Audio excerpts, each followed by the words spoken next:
In this video, we're going to be covering how to play the Enforcer trait in set 13, which carries you should be using, what items to give them, and the best augments and anomalies to look out for. This vertical Enforcer comp plays mostly around your main late game sniper in Caitlyn, alongside the melee carries Ambessa or Vi, and of course Loris as your tank, but you can mix up your carries if you hit different augments. As this is a vertical comp, it is fairly easy to follow, but it is extremely reliant on specific augments to play it perfectly. Plus, you'll need to find that 5-cost Caitlyn, which can sometimes be tricky in contested lobbies. The full comp uses Caitlyn, Ambessa, Loris, Maddie, Vi, Savika, Twisted Fate, Camille and Step. Now, seeing as this is a full Enforcer lineup, we can't really replace many of our units here without pivoting into an entirely different comp.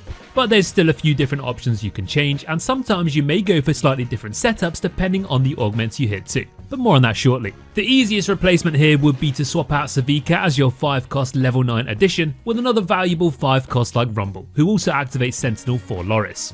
Or obviously you can also go for those 6 costs if you do get lucky. Another version you can consider playing is when you don't have the emblem to activate 8 Enforcer, which will cap you out at 6. In this case, you want to get rid of one of the low-cost Enforcers in Steb or Camille and bring in either Rumble again or a 2-star Lowry, who will be a really strong addition to your frontline. However, not having those 8 Enforcers will often end up with you playing for a top 4 position instead. Well, let's get on to your items next then, and overall this comp focuses on AD components heavily, and it's pretty flexible when it comes to your slam ball options. If we hit all the conditions to play in this comp to its fullest with the +1 emblem and potentially any trait augments like Martial Law or Betrayal, then there's various ways we can play it.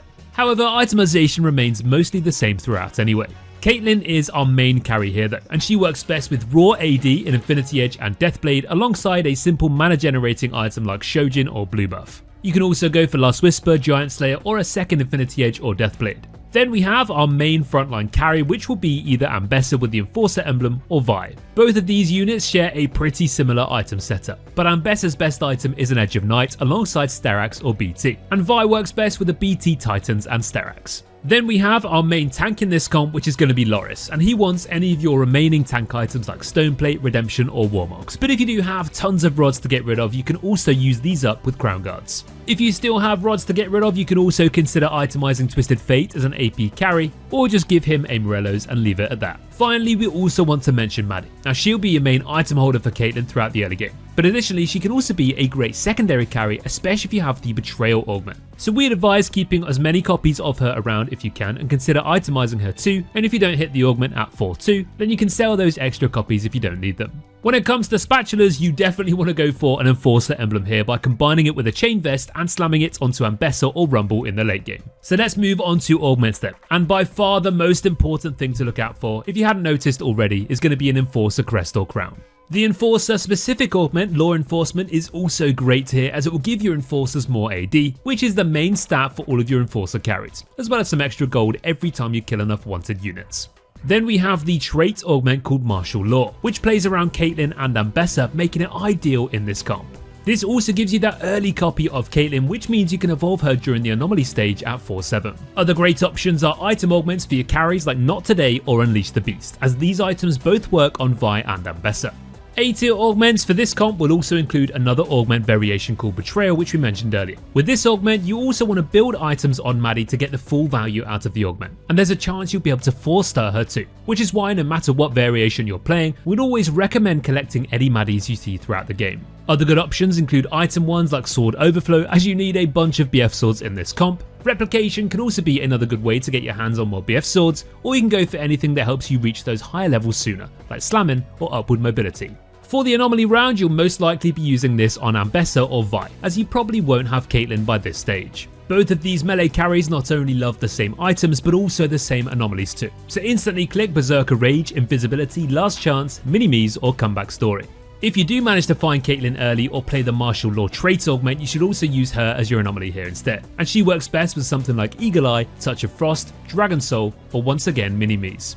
Okay, before we get on to the game plan, then don't forget we have in-depth video guides just like this one for all of the strongest comps with each and every patch, as well as step-by-step guides for these comps using our in-game overlay. So check it out by clicking the link below. Your best chance to win when playing this comp is by hitting the main conditions you need to fight for first place. The first and most crucial one is getting your hands on a +1 Enforcer emblem, whether it be through augments or carousels. The second big one is reaching high levels to find and 2-star your main late game carry in Caitlyn, as she's a huge part of this comp's potential. Then we also have the 2 trait augments in Martial Law or Betrayal, and hitting either of these in combination with that Enforcer emblem will give you a much better chance of taking home the top spot.